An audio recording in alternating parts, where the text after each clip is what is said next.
والضحى والليل إذا سجى ما ودعك ربك وما قلى وللآخرة خير لك من الأولى ولسوف يعطيك ربك فترضى ألم يجدك يتيما فآوى ووجدك ضالا فهدى ووجدك عائلا فأغنى فأما اليتيم فلا تقهر وأما السائل فلا تنهر وأما بنعمة ربك فحدث صدق الله العظيم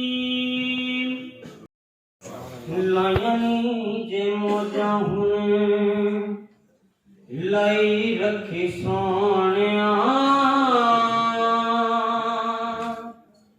چنگے ہاں مندے ہاں نبھائی رکھی سونیا پایا جے خیر ہونے پائی رکھی سونیا پایا جے خیر ہونے پائی رکھی سونیا چنگے آیا مندے ہاں نبھائی رکھی سونیا چاڑی ہے جے گڈی ہوں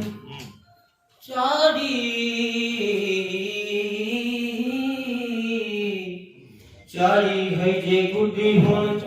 چڑھائی رکھی سونیا چاڑی ہے جے گڈی ہوں چڑھائی رکھی سونیا چنگے ہاں مندے ہاں نبھائی رکھی سونیا اور نہ کبھی چھیڑے علی علی کہن والے صدر راضی راندے نے او علی علی کہن والے صدر راضی راندے نے علی دے اشارے نال جنتاں چھڈاندے علی دے اشارے نال جنتاں چھڈاندے نے لائیاں نجے موجاں ہن لائی رکھی سونیا لائیاں نجے موجاں ہن لائی رکھی سونیا چنگے ہاں مندے ہاں نبھائی رکھی سونیا کہا زینب کہ اے نانا وفا کر کے میں آئی ہوں تیرے دین کی جو قیمت تھی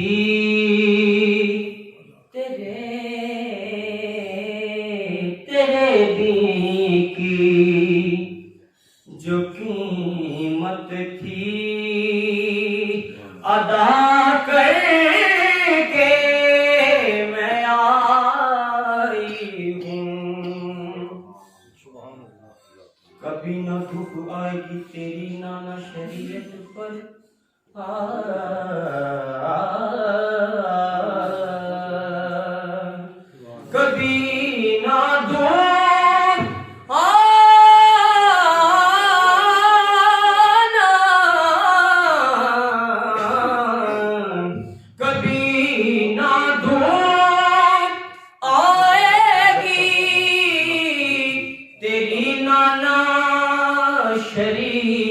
پر تیری نانا شریعت پر او قبلہ بروز حشر تک ایسی گھٹا کر کے میں آئی ہوں بروز ان کی عظمت کو مانتے ہیں، انہی کے در پر پڑے ہوئے ہیں، نبی کی نعتیں، نبی کی باتیں میں لکھ رہا ہوں، میں سن رہا ہوں، نبی کی نعتیں، نبی کی باتیں میں لکھ رہا ہوں، میں سن رہا ہوں، میں دیکھتا ہوں، اسی کے صدقے گناہ میرے جھڑے ہوئے ہیں،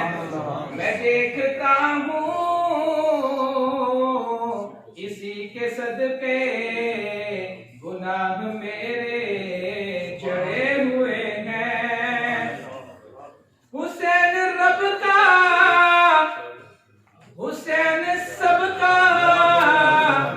نشان منزل، حسین حق کا، حسین حضور کی شان میں عقیدتاً صحبتاً محبتاً کچھ بیان کرنا چاہتا ہوں کہ سرکار کی جو شخصیت تھی وہ کیسی تھی۔ سرکار کی شخصیت ایسی تھی کہ وہ دنیا میں محبت بکھیرتے تھے، انہوں نے دنیا میں پیار کیا، انہوں نے کسی مذاہب کسی کو نہیں دیکھا، انہوں نے ہر ایک مذاہب کو پیار سے اسلام کی طرف لے کر آئے اور اسلام کا نام بولا بالا کیا ایسے کہ جیسے کبھی کسی نے اور نے کیا نہ ہو۔ یہ سرکار کی شان ہے کہ سرکار سب سے محبت کرتے تھے، امن اور بھائی چارے کے ہمگیر تھے، وہ سب سے محبت کرتے تھے، انہوں نے کبھی اپنے درمیان نہ کسی مذہب کو آڑے آنے دیا، نہ کسی فرقہ وارایت کو، بلکہ انہوں نے تو سبھی سے محبت کی۔ بلکہ ایک دفعہ کا ذکر ایسا ہے، کچھ لوگ مسجد میں مسیحی لوگ عبادت کر رہے تھے، تو جب انہیں بتایا گیا کہ سرکار مسیحی لوگ عبادت کر رہے ہیں، ہماری بھی عبادت کا ٹائم ہے، تو انہوں نے کہا کہ یہ عبادت کا سبھی کے لیے ہے، سبھی اسی اللہ تعالیٰ کو مانتے ہیں اور اسی کا ذکر کرتے ہیں، تو کیوں ان کو عبادت کا ٹائم نہ دیا جائے، وہ عبادت پہلے کر لیں آپ بعد میں کر لیں۔ جو ان کی محبت تھی، ان کا پیار تھا۔ اسی طرح ہمارے درمیان ہمارے معزز بزرگ علامہ غلام اکبر ساقی صاحب، ہمارے بہت ہر دل عزیز، جن کا مدرسہ اور ہمارا چرچ کی دیوار ایک ہے، سانجی ہے، اور ہم مدتوں سے اس میں رہ رہے ہیں کٹھے ہی، اور ایک دوسرے سے محبت کرتے ہیں، ایک دوسرے کے دکھ سکھ میں شریک ہوتے ہیں، اس سے زیادہ اور محبت کی بات کیا کروں۔ ماشاءاللہ۔ اسی کے ساتھ مبارکباد پیش کرتا ہوں اور خراج تحسین پیش کرتا ہوں انتہائی قابل احترام اور ہمارے دلوں کی دھڑکن علامہ غلام اکبر ساقی صاحب اور ان کی پوری ٹیم کو، جنہوں نے یہ ایک بہت ہی خوبصورت گلدستہ سجایا ہے۔ میرے تمام یہ قائدین یہاں تشریف فرما ہیں مذاہب کے اور مسالک کے، میں صرف ایک آدھ منٹ کے لیے حاضری لگوانے کے لیے آپ کے سامنے پیش ہوا ہوں۔ میں سمجھتا ہوں کہ یہ جو اعزاز ہے رحمت للعالمین کا، یہ صرف میرے پیغمبر کے حصے میں آیا۔ حضرت آدم علیہ السلام سے لے کر حضرت عیسیٰ علیہ السلام تک تمام انبیاء قابل احترام ہیں، اور ہمارا ان پر ایمان ہے، لیکن یہ اعزاز کسی کو نہیں ملا۔ یہ وہ منفرد اعزاز ہے جو اللہ رب العزت نے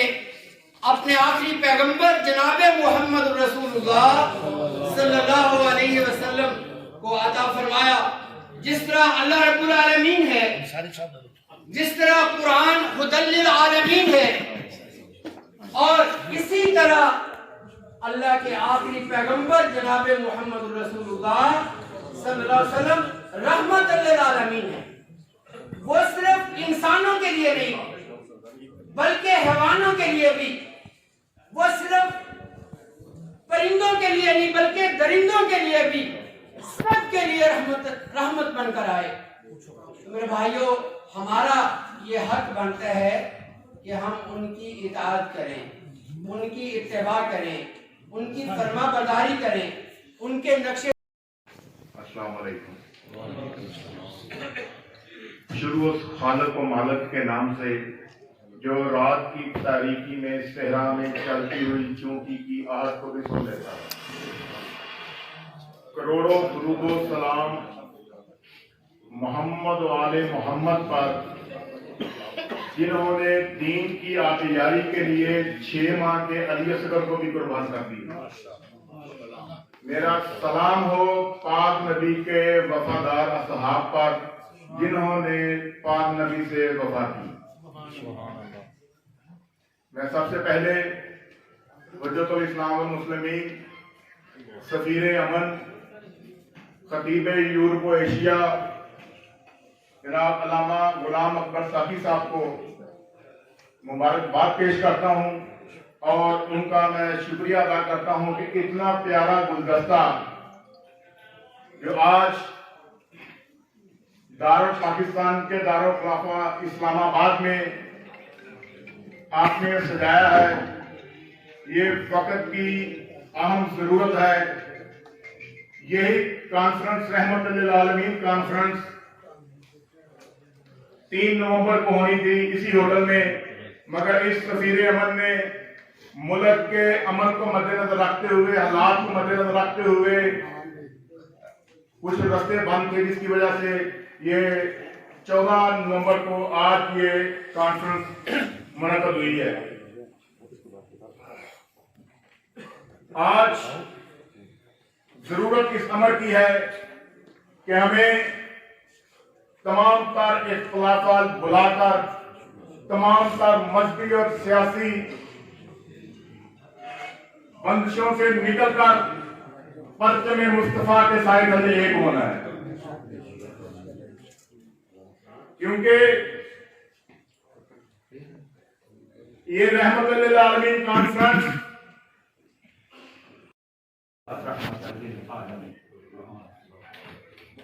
واجب احترام سامعین گرامی، علماء کرام، مشائخ الزام، ارباب دانش و بینش،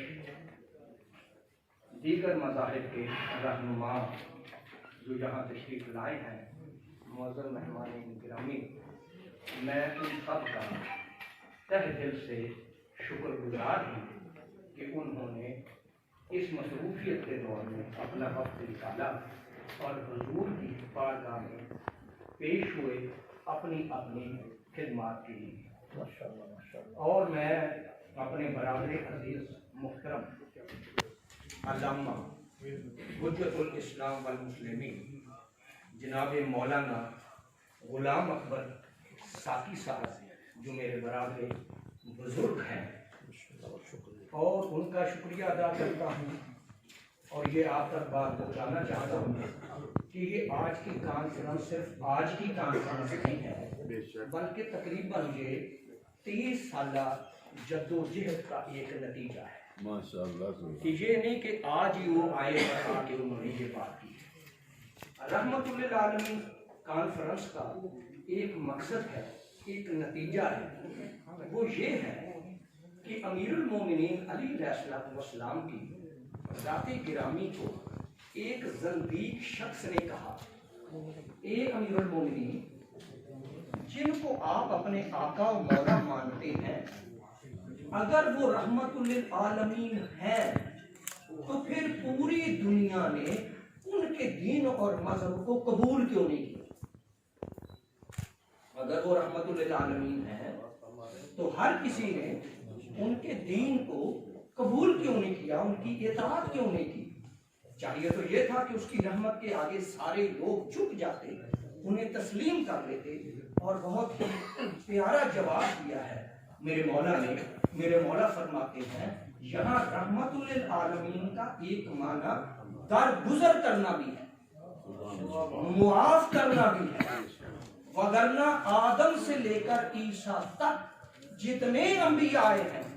سب کی امتوں کو کوئی نہ کوئی عذاب سہنا پڑا،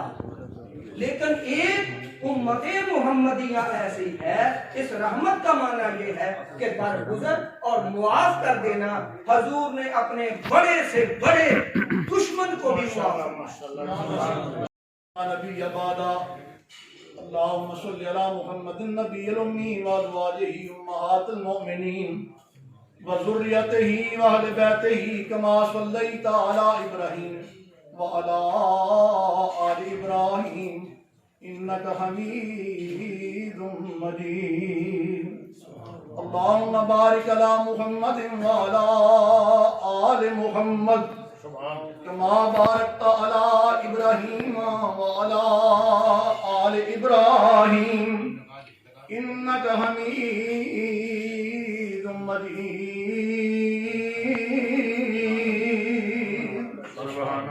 أما بعد يا أيها الناس إن خير الحديث كتاب الله وخير الهدي هدي محمد صلى الله تعالى عليه وآله وسلم وشر الأمور محدثاتها وكل محدثة بدعة وكل بدعة ضلالة وكل ضلالة في النار۔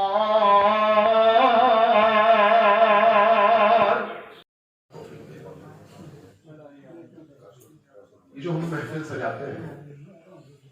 یقیناً اس کے پیچھے ایک فلسفہ ہے اور ایک حکمت ہے۔ دیکھیے آج کے دور میں پورے عالم کے اندر دو قوتوں کے درمیان جنگ ہے اور وہ جنگ جاری ہے، حق اور باطل، اور حق کا نام اسلام ہے اور باطل اس کے مقابلے میں کھڑی وہ تمام قوتیں ہیں جو کسی نہ کسی صورت میں اللہ کے دین کو پامال کرنے کے در پہ ہے، چاہے وہ مسلمانوں کے لباس میں، چاہے وہ کفر کے لباس میں۔ المیہ یہ ہے کہ مسلمان معاشرے کے اندر، جیسے آج پاکستان میں ہم 24 کروڑ کے قریب لوگ بستے ہیں، سینما گھروں میں سب ساتھ ہوتے ہیں، کھیل کے میدانوں میں سب ساتھ ہوتے ہیں، بازاروں میں، مارکیٹوں میں سب ساتھ ہوتے ہیں، زندگی کے باقی تمام شعبوں میں سب ایک دوسرے سے کندھا ملا کر کھڑے ہو جاتے ہیں، لیکن جب دین کا نام آتا ہے تو پھر ایک دوسرے کی مسجدوں کی طرف ٹیڑھی نگاہوں سے دیکھا جاتا ہے اور ایک دوسرے کی محافل میں شرکت کو گویا بہت بڑا جرم سمجھا جاتا ہے۔ کیا دین نے ہمیں یہ رستہ بتایا یا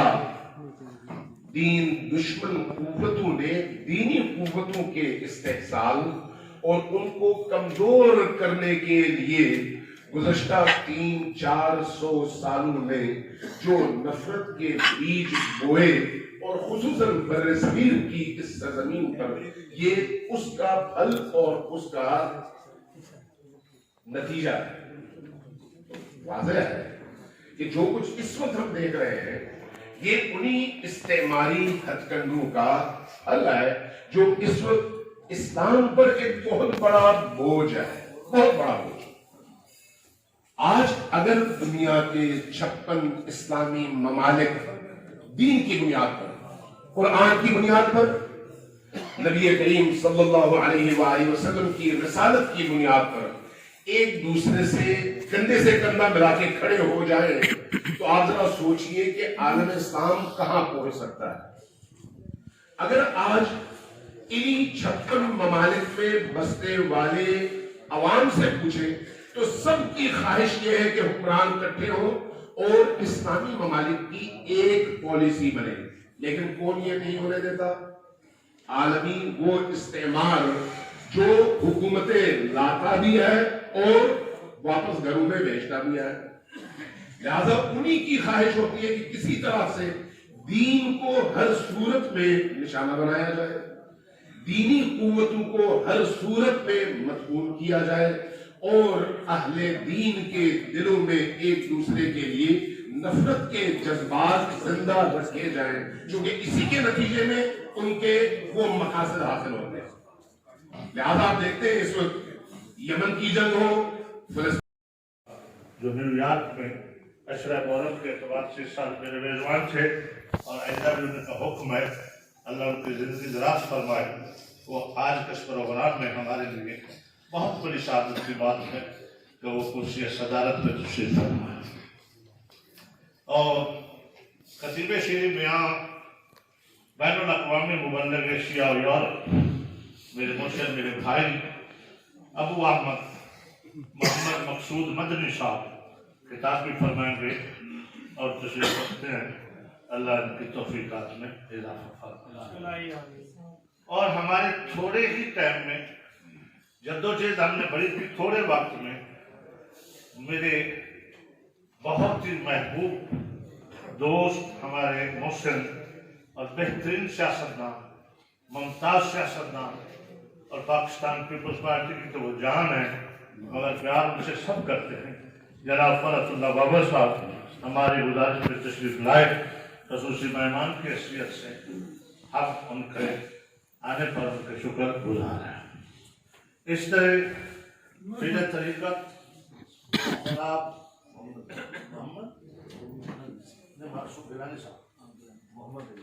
سید مبلغ عالم اسلام، پیر طریقت، رہبر شریعت، سید المشائخ جناب پیر محمد علی گیلانی صاحب مدد العالی تشریف فرمائے، ان کی آمد ہمارے لیے باعث برکت۔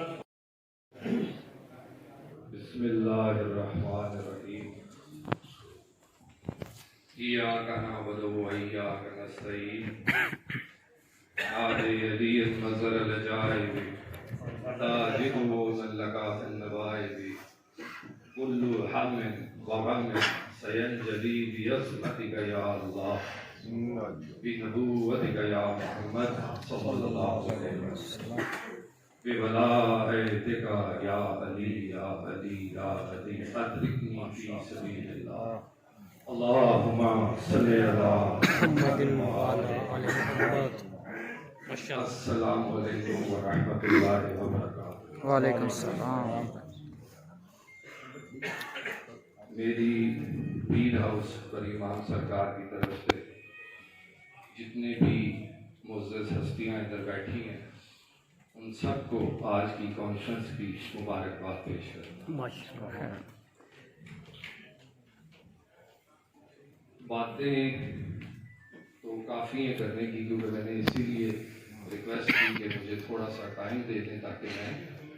اپنی گفتگو تھوڑی سی کروں اور یہاں سے رخصت ہوں، کیونکہ میں نے 2 جگہ کمٹمنٹ کی ہے، وہاں پہ میں پہنچنا تھا۔ اور ویسے بھی آپ کو پتہ ہے پیر، مشائخ، مفتی حضرات، مولانا حضرات جب مائک پر آ جائیں تو مائک جان چھوڑانے کی کرتا ہے کہ یہ آپ جان چھوڑیں، مگر میں ہمیشہ اصول رہا ہے کہ ٹو دا پوائنٹ بات کی جائے، کیونکہ باقی جتنی بھی روایات ایسی چیزیں ہیں وہ تو آپ لوگ ٹی وی پر بھی دیکھ سکتے ہیں، گفتگو سن سکتے ہیں، مختلف علماء کی خطاب سن سکتے ہیں۔ میں بات کو شارٹ کٹ کرتے ہوئے جو علامہ امین شہیدی صاحب نے گفتگو کی اس کو میں تھوڑا آگے بڑھاؤں گا کہ ہم جو مومن ہیں، مسلمان کا لفظ اس لیے نہیں استعمال کیا کیونکہ میں قرآن پاک سے جو چیز نسبت ہے اس سے بولوں گا۔ مومن، ماشاءاللہ، مومن کا لفظ قرآن پاک میں